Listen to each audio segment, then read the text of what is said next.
আমাদের সামনে আলোচনা নিয়ে আসছেন তরুণ আলেমে দ্বীন মৌলানা রেজাউল করিম আবরার। মৌলানা রেজাউল করিম আবরার তিনি কথা রাখছেন।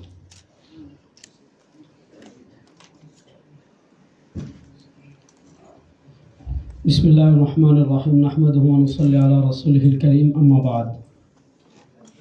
হাকিমুল উম্মাত মুজাদ্দিদে দ্বীন ও মিল্লাত আল্লামা আশরাফ আলী থানভী রাহিমাহুল্লাহ যে কয়েকজন খলিফা বাংলাদেশে ছিলেন, আল্লাহ তাআলা তাদের অধিকাংশ দ্বারাই যুগান্তকারী অনেক কাজ নিয়েছেন।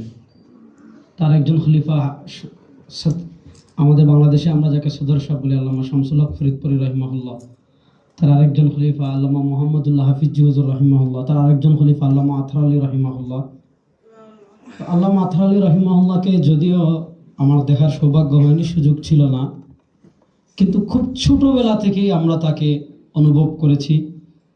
তার চিন্তা চেতনা জানা, অনুভব করার সুযোগ আমাদের হয়েছে, কারণ আল্লামা আথর আলী রাহিমাহুল্লাহর খুব ঘনিষ্ঠ ছিলেন আমার আব্বাজান। আমার আব্বা যখন জামিয়াতুল উলুমুল ইসলামিয়া বিন্দুনি টাউনে আল্লামা ইউসুফ বিন রহিমাহুল্লাহর কাছে পড়েন, আল্লামা আথর আলী রাহিমাহুল্লাহ তখন যেহেতু উনি জাতীয় নেতা ছিলেন, পাকিস্তান গিয়েছিলেন। পাকিস্তান থেকে আসার পর আল্লামা ইউসুফ বিন রহিমাহুল্লাহর কাছে চিঠি লিখছিলেন আমার আব্বা শেখুল হাদিস আল্লামা খুতবুদ্দিন নবরুল্লাহ মাকাদার নাম দিয়ে, যে এই ছেলে যখন পড়া শেষ করবে তাকে আপনি কি করবেন, জামিয়া ইমদাদিয়ায় পাঠিয়ে দিবেন।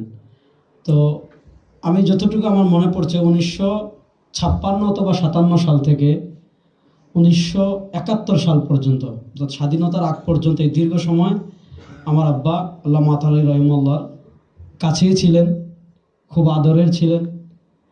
এমন আথর আলী রাহিমাহুল্লাহ জামিয়া ইমদাদিয়া কেন্দ্রিক আমার যতটুকু মনে পড়ছে 1968 বা 69 এরকম একটা সংকট হয়েছিল। তখন অনেকেই চলে গেলেই আথর আলী রাহিমাহুল্লাহর সাথে যে কয়েকজন ছিলেন তার ভিতর অন্যতম ছিলেন আমার আব্বা। এছাড়া আরেকটা কারণ হলো আথর আলী রাহিমাহুল্লাহ মাত্র খুবই কম সংখ্যক মানুষকে খেলাফত দিয়েছিলেন। আথর আলী রাহিমাহুল্লাহর অন্যতম খলিফা ছিলেন আল্লামা নেসার আলী রাহিমাহুল্লাহ।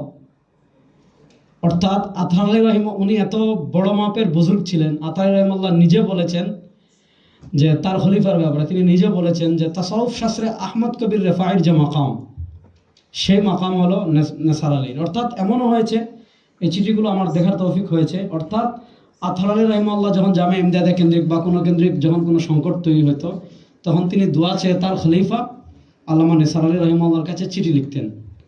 তো উনি হলেন আমাদের এলাকার মানুষ এবং আমাদের আব্বার খুব কাছের মানুষ ছিলেন। এছাড়াও উনি আল্লামা আথর আলী রাহিমাহুল্লাহর পরামর্শে আমাদের এলাকায় একটা মাদ্রাসা প্রতিষ্ঠা করেছিলেন, যে মাদ্রাসায় আমাদের 3 প্রজন্ম আমাদের এলাকার, এবং বাংলাদেশে আল্লামা শফিকুর রহমান জালালাবাদী সাহেব এখানে আছেন, আরও যারা আমাদের এলাকায় গিয়েছেন, আল্লামা জাইনুল আবিদিন সাহেব, আমাদের উস্তাদ শরীফ মোহাম্মদ শাহ হুজুর, যারা গিয়েছেন, আমাদের জহিউদ্দিন বাবর ভাই, এনাদ ভাই, ওনারা বলতে পারবেন যে বাংলাদেশে আপনি এত টুপি আপনি বাংলাদেশের কোথাও পাবেন না, এত আলেম আমাদের এলাকায় যত আলেম পাবেন বাংলাদেশের কোথাও পাবেন না।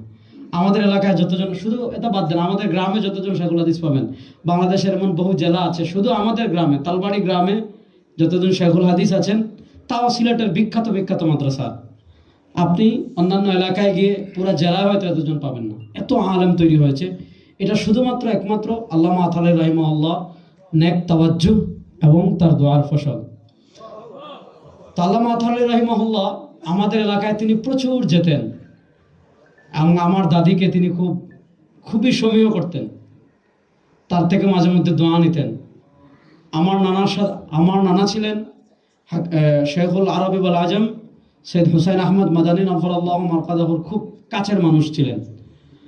তো স্বাভাবিকভাবে আল্লামা আথর আলী রাহিমাহুল্লাহ হলেন হাকিমুল উম্মাত আশরাফ আলী থানভী রাহিমাহুল্লাহর খলিফা। আমার নানা হাকিমুল উম্মাত শেখুল ইসলাম হুসাইন আহমদ মাদানী নফরুল্লাহ মারকাদাহুর কাছে। তারপরও তাদের ভিতর হৃদ্যতা ছিল। এবং আমি সবসময় দেখেছি, যেহেতু আমার আব্বা 1957 থেকে প্রায় 71 পর্যন্ত জামিয়া ইমদাদিয়া ছিলেন, ওই সময় জামিয়া ইমদাদিয়া যে রত্নগুলো তৈরি করেছে বাংলাদেশে, অনেকেই চলে গিয়েছেন, এখনও যারা আছেন, তো তাদের সবাই দেখা গিয়েছে আমার আব্বার কাছে পড়েছেন। এ কারণে আমি যখন কিশোরগঞ্জ যাই, আমি যখন ময়মনসিংহ যাই, আকাবিররা আমাকে স্নেহ করেন, আমার আব্বার কারণে দোয়া করেন। তো আমরা এখনও অনুভব করি। আর আমি জামিয়া ইমদাদিয়ার মাহফিলে প্রত্যেক বছর বলি যে আল্লামা আতাহারি রহিমাল্লাহ তো আসলে আমাদের সিলেটের মানুষ, কিন্তু উনি কিশোরগঞ্জ হিসেবে সারা দেশে পরিচয় লাভ করেছেন। তো আল্লামা আশরাফ আলী থানভী রহিমাল্লাহর যে খুলাফারা যে মিশনগুলো, তাজদিদি যে কাজগুলো আমাদের দেশে রেখে গিয়েছেন, সিয়াসতের লাইনে বলেন নতুন পথ দেখিয়েছেন, তাসনিফের লাইনে নতুন পথ দেখিয়েছেন, ইলাউ কালিমাতিল্লাহ, আল্লাহর জমিনে আল্লাহর দ্বীনকে বুলন্দ করার জন্য যে নতুন পথ দেখিয়েছেন।